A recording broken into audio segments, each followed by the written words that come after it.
Olá, nono ano. Ainda falando aqui é o professor Rodrigo. Espero que todos vocês estejam bem. Estou gravando aqui uma videoaula para vocês sobre o capítulo 4 do livro didático. Nós já havíamos iniciado esse capítulo, porém vou retomar um pouco dos assuntos que já tratamos para dar sequência a novos conteúdos. Então vamos lá. Capítulo 4 do livro didático, ele fala sobre o uso e ocupação do território europeu.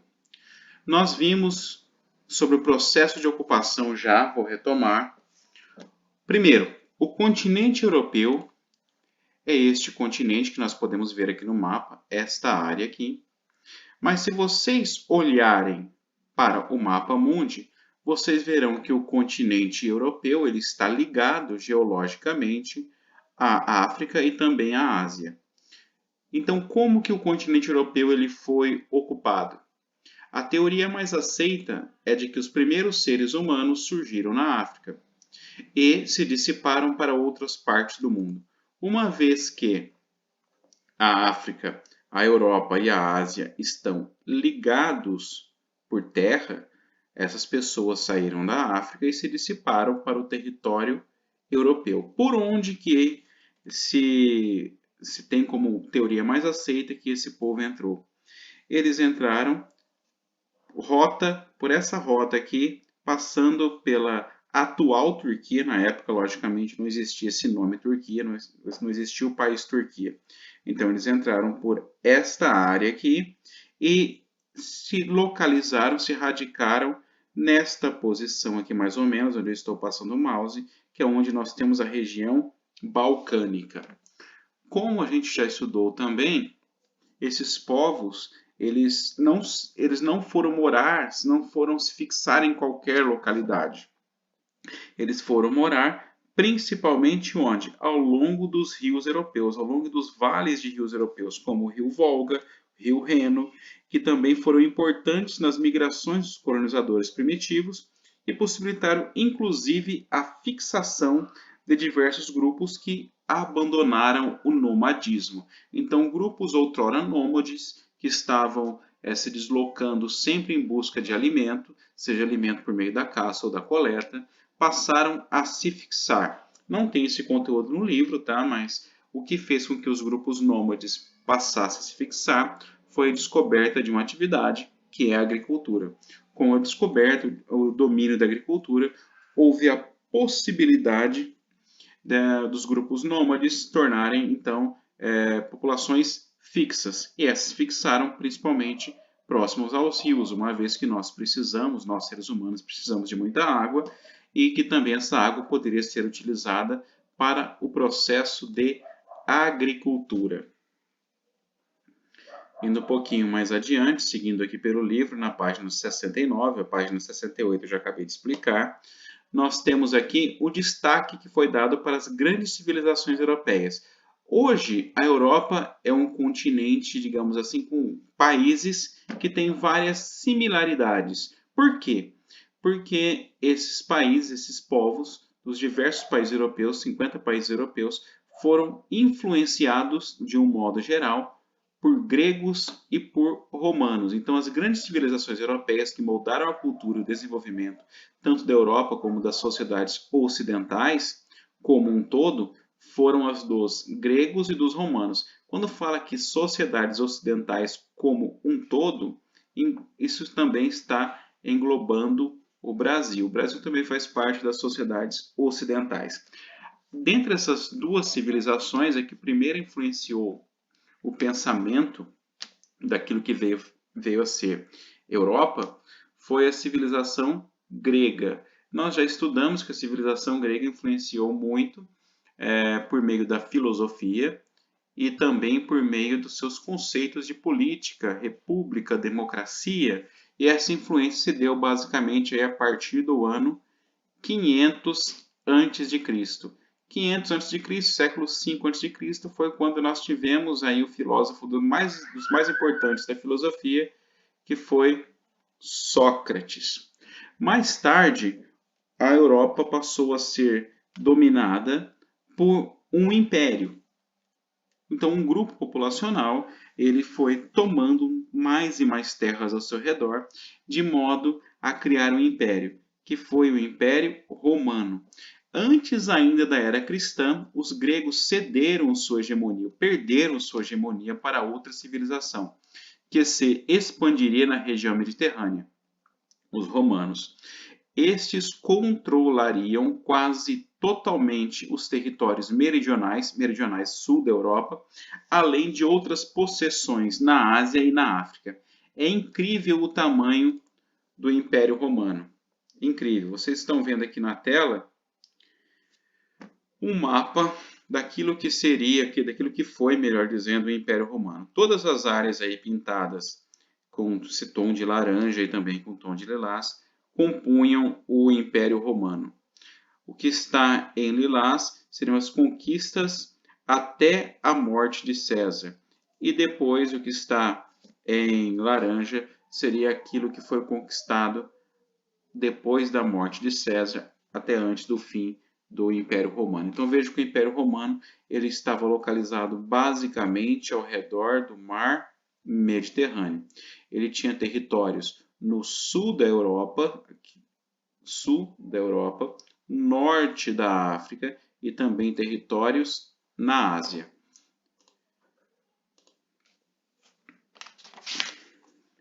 Indo mais adiante, página 70. A partir do ano de 476 d.C., houve a queda do Império Romano do Ocidente. Por que fala-se Império Romano do Ocidente? Porque desde o ano de 395 o Império Romano já tinha sido dividido em duas partes. Tinha o Império Romano do Ocidente e do Oriente. Então o Império Romano do Ocidente ele cai a partir do ano de 476 com uma série de invasões, ficaram conhecidas como as invasões bárbaras. Então, o que a história nos demonstra? Que aquilo que foi império, aquilo que pareceu ser hegemônico, que parecia que não ia cair, pode vir a cair sim. Com a queda do Império Romano, teve início a Idade Média. E a Idade Média ela foi marcada por um sistema social, que foi social e econômico também, que foi o sistema feudal. Durante o Império Romano, existiam várias e várias cidades. Conforme o mundo se voltou para o sistema feudal, a vida passou a ocorrer mais no campo. A organização dos espaços ficaram mais restritas. Não ficaram aquelas organizações urbanizadas. Aqui nós temos o exemplo do que era um feudo. Um feudo nada mais é, me desculpe aí se eu falar alguma coisa errada, professor de história, mas um feudo nada mais é do que um espaço de um determinado reino. Nesse espaço de um determinado reino se tinha o local onde ficava o governante, o castelo, se tinha terras do rei, se tinha terras que eram cultivadas pelos servos, os servos tinham algumas obrigações para com o seu rei, obrigações de trabalho, então, também obrigações em caso de guerras. Então, o feudo era uma organização muito mais rural. Então, se deixou para trás aquele modo de vida urbano e se fechou-se aí no modo de vida feudal muito mais rural. Nesta nova forma de viver durante a Idade Média, houve uma retração no desenvolvimento científico. Então a ciência foi deixada um pouco de lado. Até uma brincadeira, eu escutei muito dos meus professores que diziam o seguinte, que na Idade Média, quando se analisar por que algo acontecia, a resposta era sempre porque Deus quis. Então essa ficou conhecida como Idade das Trevas. A ciência, ela perdeu importância. A religião ganhou um espaço que deveria ser da ciência. Então a religião se tornou dominante em relação à ciência. A Europa, neste período da Idade Média, desde o século VII até o início aí até o início do século XVIII, até, para falar a verdade, até o final do século XV, a Europa ela foi invadida, a Península Ibérica foi invadida por árabes. Vários árabes invadiram o sul da Europa, principalmente a Península Ibérica, conforme já disse, que é uma área da Europa que abriga Portugal e Espanha. Os árabes, eles dominaram essa área e eles trouxeram conhecimentos científicos. Então, enquanto a Europa estava ali fechada para conhecimentos científicos, os árabes, eles continuavam desenvolvendo a sua ciência. Então, eles, inclusive, ajudaram esses povos da Península Ibérica a adquirirem conhecimentos que mais tarde seriam utilizados nas grandes navegações. E as grandes navegações ajudaram muito a Europa, não sei se vocês se recordam do período das grandes navegações, século XV, século XVI, quando países europeus se lançavam ao mar em busca de mercadorias, especiarias e também mais tarde aí, através da conquista de várias e várias terras, a exemplo do que aconteceu com Portugal e o Brasil. Então, as grandes navegações foi um período de descobrimento, entre aspas, descobrimento, e também um período intenso de comércio. Até então, até o momento, a Europa era formada basicamente por feudos, conforme nós conversamos. E estes feudos eram reinos separados, reinos isolados, reinos que tinham suas próprias leis, tinham seus próprios governantes. Não existia o conceito de países ainda. Os países eles surgiram a partir dos chamados modernos ou estados nacionais modernos ou modernos estados nacionais na Europa, que nada mais foi do que quando esses povos separados por meio de feudos, eles passaram a se unir na constituição de países, reforçando o que? A construção de uma identidade. Então, um exemplo, portugueses estavam separados em várias regiões, ali em várias áreas, em vários feudos, não existia uma identidade para esse povo. Conforme se teve a formação dos Estados Nacionais, aí se formou o país, se passou a ter uma identidade local. Durante o período das grandes navegações, o que esses países europeus eles ganharam, o que eles conseguiram? Então, aqui na página 71, no início dessa página, diz o seguinte: a partir do século XVI, muitos países europeus já colonizavam outras partes do mundo. Pilhavam riquezas de outros continentes. Pilhavam é uma palavra para dizer roubavam. Acumulavam tais fortunas e, principalmente após a industrialização, tornaram-se grandes centros de produção e difusão técnica científica com alcance mundial. Esse trecho que falou aqui que muitos países europeus já colonizavam outras partes do mundo. Vamos a alguns exemplos. A partir do século XVI, Portugal, com o que viria a ser o nosso país, Brasil. A Espanha, com o que viria a ser uma vastidão de países da América Central e também da América do Sul. Os vários países aí que falam espanhol. Holanda, com o Suriname. Guiana Francesa, com território ainda. A França, com o domínio do território da Guiana Francesa, atualmente ainda sob o domínio da França. Nós temos também a Inglaterra, que colonizou, dominou parte do território que viria a ser os Estados Unidos.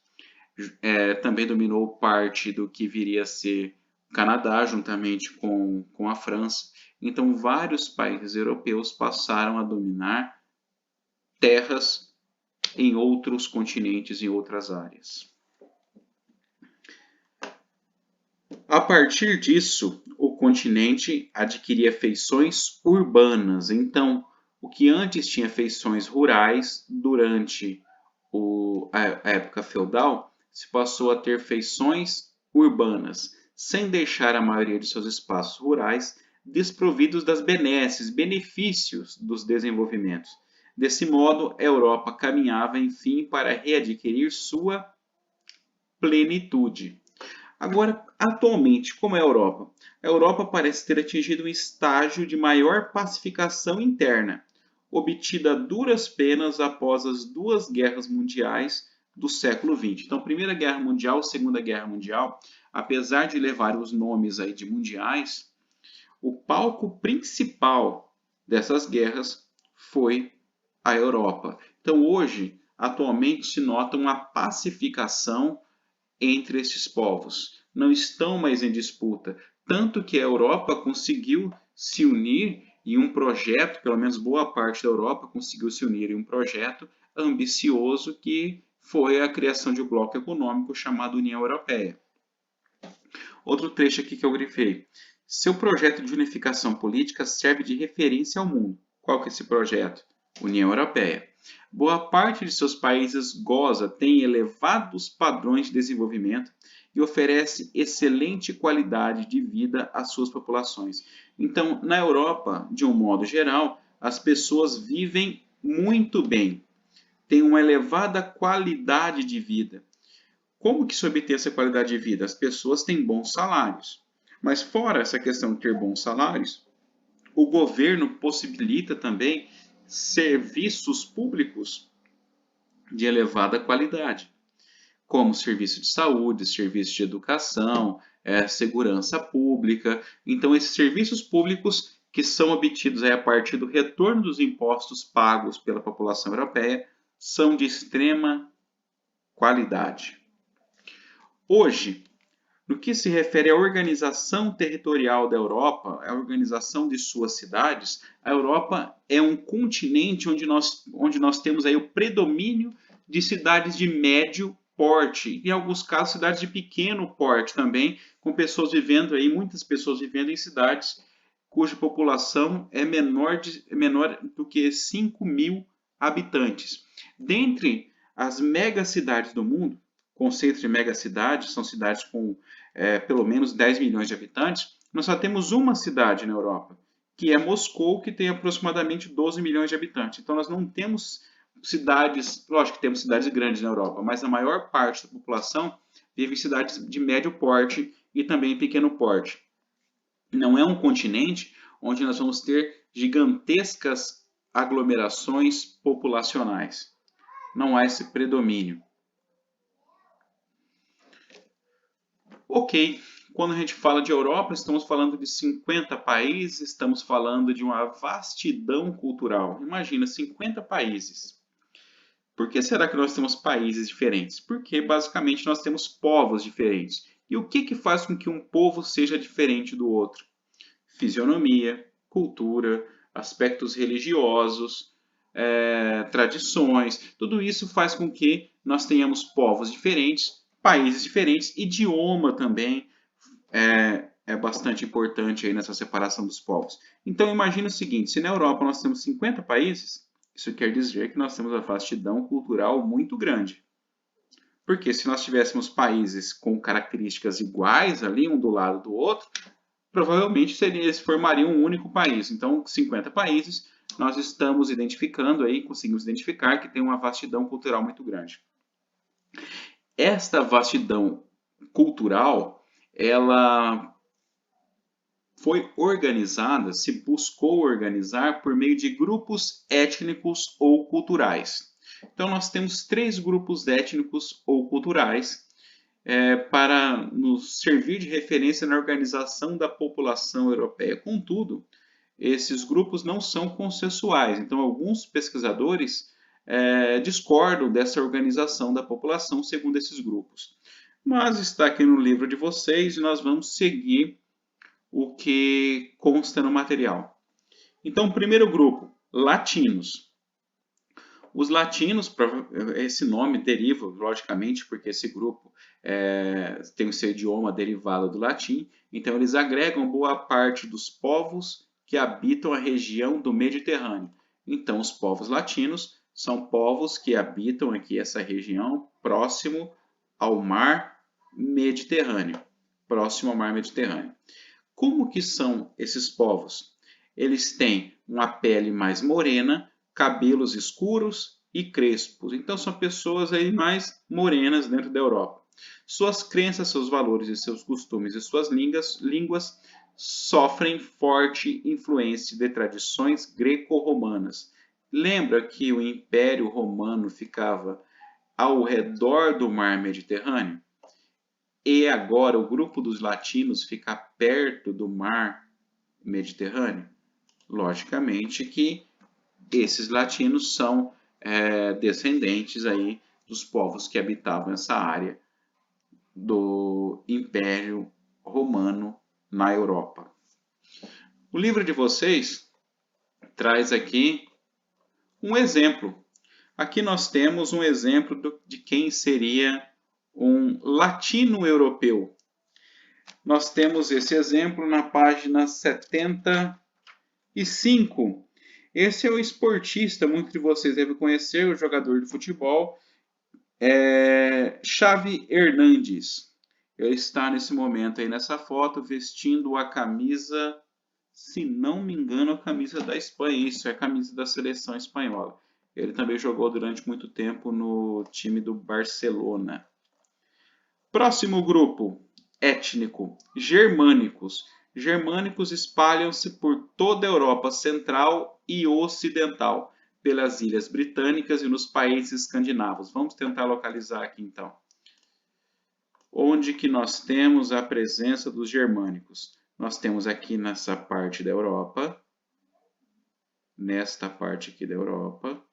Nós temos aqui no Reino Unido, temos aqui na Península Escandinava e temos aqui também na Europa Central, nesta região aqui da Europa, Europa Central aqui. Como que são os povos germânicos? Nesse grupo estão inseridas as culturas anglo-saxônicas, celtas e nórdicas, cada qual apresentando singularidades. Em geral, seus traços étnicos revelam pessoas de pele, olhos e cabelos mais claros, e no caso dos cabelos aí, na maioria das vezes, lisos. Temos, mais uma vez, um exemplo de quem seria uma pessoa, as características físicas de uma pessoa de origem germânica. A germânica Stein Oftedal, não sei se eu pronunciei adequadamente o nome, bicampeã mundial de handball com a seleção da Noruega. Então, esta mulher aqui, ela está no livro de vocês como exemplo de pessoa de origem germânica. Voltando aqui agora, eslavos. Os eslavos são o grupo populacional que se refere aqui a essa área do leste europeu. Então nós temos aqui Bielorrússia, Ucrânia, Geórgia, parte da Rússia, dão origem a esse povo, a esse grupo. Eles têm uma aparência extremamente similar com a dos germânicos. Ou seja, também tem cor de pele clara, olhos claros, cabelos lisos. Isso fica evidenciado mais uma vez aqui no livro de vocês.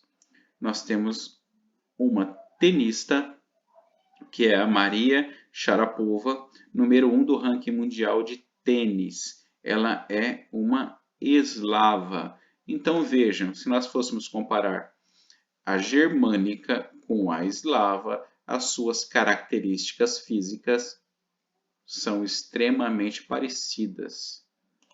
Então, estes são os grupos populacionais predominantes aí na Europa. Predominantes. Aí vocês vão falar, professor, por que você falou predominante? Porque existem outros grupos populacionais. Existem grupos de menor destaque que nós veremos daqui a pouco. Mas antes disso, vamos tentar relacionar o nosso país com esses três grupos europeus. No Brasil, esses três troncos étnicos culturais, principalmente da Europa, possuem muitos descendentes. Então, dos povos latinos europeus, portugueses. Há no Brasil muitos descendentes de portugueses. Foram os principais colonizadores dos países latino-americanos. Além disso, o país, principalmente nas regiões sul, sudeste e sul, também recebeu expressivo número de imigrantes vindo das três regiões. Latina, vieram também italianos e espanhóis. Da região germânica vieram especialmente os alemães. E da região eslava vieram muitos poloneses e ucranianos. Lembra que eu falei que predominavam então os três grupos? Germânicos, latinos e eslavos, mas que nós tínhamos grupos menores. Grupos populacionais menores nós chamamos de minorias. Então nós temos um exemplo de minorias, são os ciganos. Os ciganos são minoria dentre os grupos europeus. Características dos ciganos. Apesar de serem 12 milhões de pessoas, são considerados minorias. Característica principal do povo cigano é que este povo ele é, em sua maioria, nômade. Então, nós conhecemos os ciganos por essa característica de estarem sempre mudando de local, não se fixam. Os povos ciganos também têm uma questão a ser relembrada, que Hitler provocou a morte de quase 500 mil de ciganos. Hitler não perseguiu apenas judeus, ele perseguiu também minorias como os ciganos e também homossexuais, no caso de minorias, pelo menos para os padrões europeus, de negros também foram perseguidos. Território e cultura na Europa. Nós vimos que existem minorias. Então, aqui eu já grifei alguns trechos. Então, primeira parte. Por tradição cultural, os ciganos vivem de forma nômade, raramente fixando residência por muito tempo no mesmo local. Apesar disso, existem várias outras minorias étnicas na Europa. Então, fora os ciganos, existem outras minorias étnicas. Em contrapartida, cabe nesse momento demonstrar como há tensões que envolvem as relações entre as culturas e o território. Nós vamos ver que estas minorias, por serem minorias, não conseguem ser tão bem atendidas quanto gostariam por meio dos seus governos. Então, digamos assim que a sua voz não é tão ouvida dentro da Europa.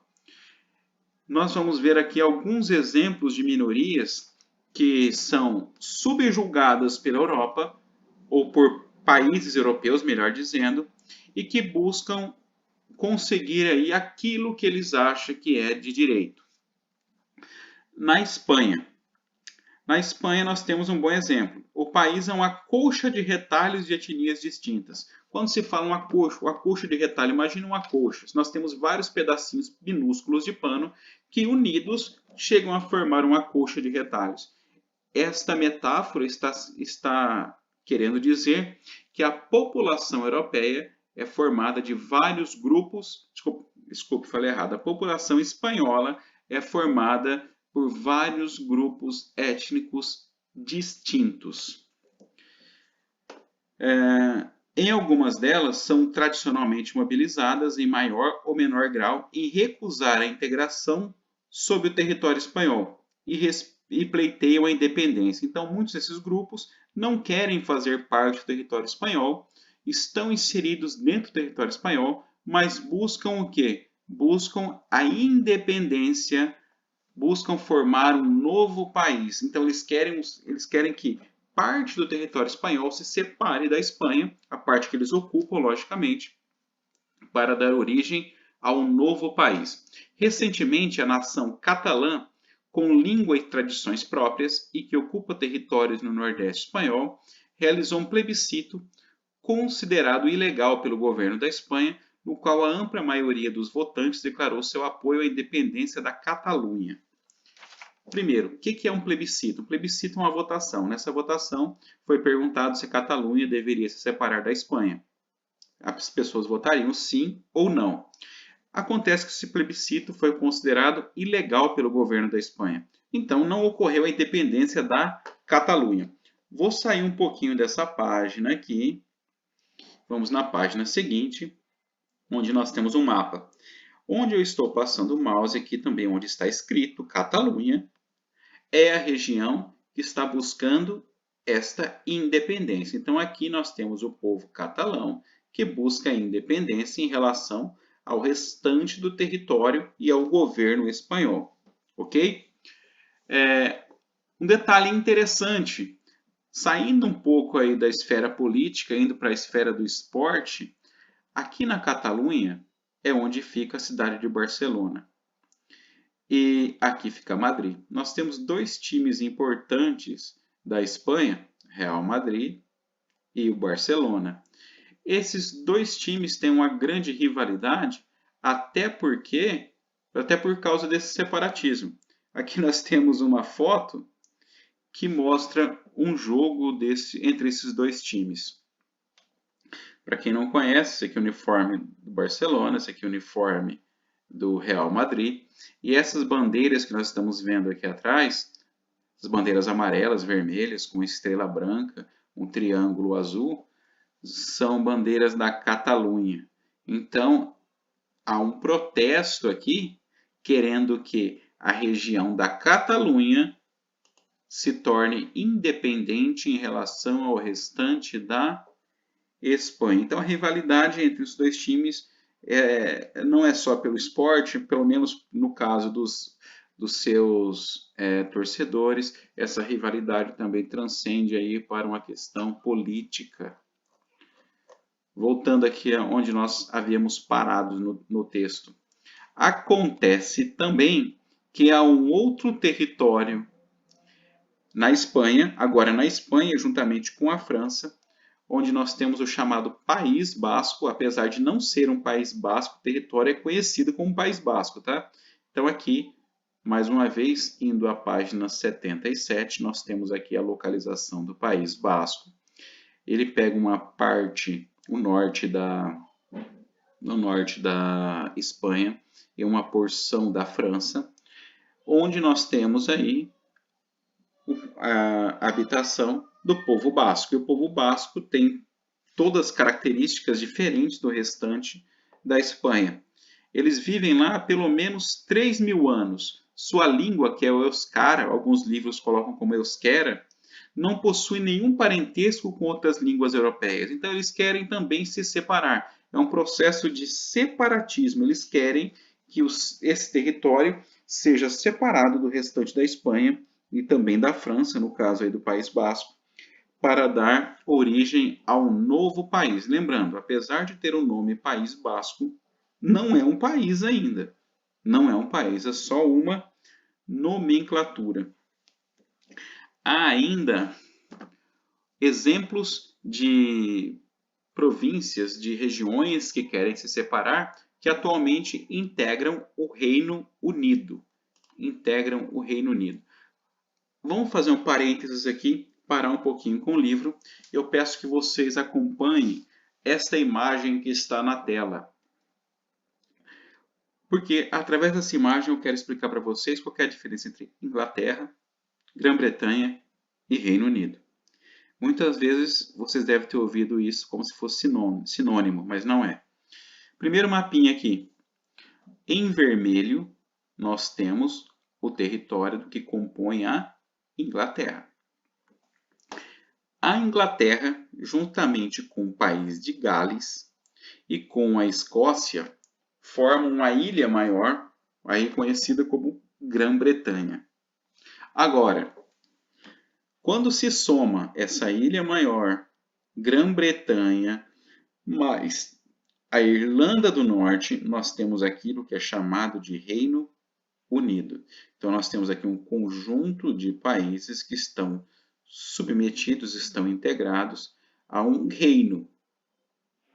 Que, apesar de levar o nome de reino, o monarca, no caso aí, a Rainha Elizabeth II, não tem nenhum poder real. Quem manda no país é o primeiro-ministro. Mas voltando aqui, voltando ao livro de vocês.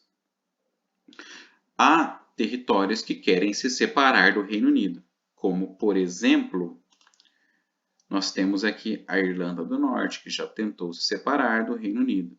E mais recentemente, nós temos também a Escócia. Então, na Escócia, o movimento separatista em relação ao Reino Unido vem se tornando mais forte nos últimos anos. Ocorreu até um plebiscito, só que nesse plebiscito venceu que a Escócia deveria permanecer integrada ao Reino Unido. Então, não houve essa separação, apesar de boa parte da população escocesa buscar esta separação. Tem um filme que eu não tenho certeza do século em que ele se passa, mas é um filme que se passa há vários séculos atrás, não que o filme seja feito há vários séculos atrás, mas ele ambienta um período mais antigo, que mostra a luta dos escoceses para se desvencilhar da Inglaterra, que é o filme Coração Valente. Não sei se algum de vocês já assistiu. Então, essas questões de separatismo ainda estão presentes na Europa. E por falar em escoceses querendo se separar da Europa, aqui na página 78, nós temos uma foto que toma quase toda a página, que é de manifestantes escoceses reivindicando a separação em relação ao Reino Unido. Mas não para por aí. Na página 78, que é essa da foto dos escoceses, nós temos ainda mais alguns movimentos descritos, algumas questões de minorias. Outra região europeia marcada pela mobilização de grupos étnicos culturais com aspirações separatistas é o Cáucaso. Professor, onde que fica esse Cáucaso?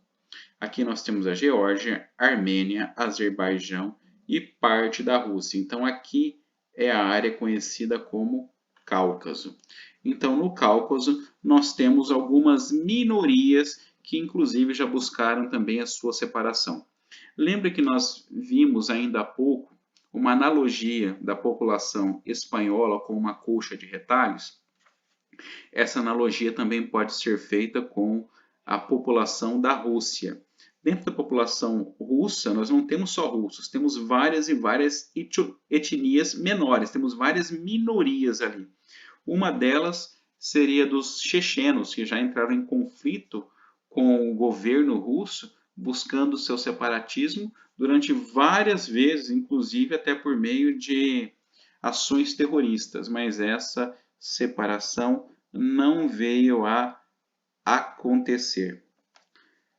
Indo mais adiante, falando agora sobre este parágrafo, aqui sobre o último parágrafo, diz o seguinte: embora cada um desses grupos menores, além de diversos outros não citados, possuam razões distintas para lutar e particularidades na defesa de seus interesses, há uma questão em comum entre eles: as críticas ao projeto de unificação europeu. Então, as minorias étnicas criticam, não julgam como correta ou como vem se desenrolando o processo da formação e manutenção da União Europeia, que vem sendo implantado no continente.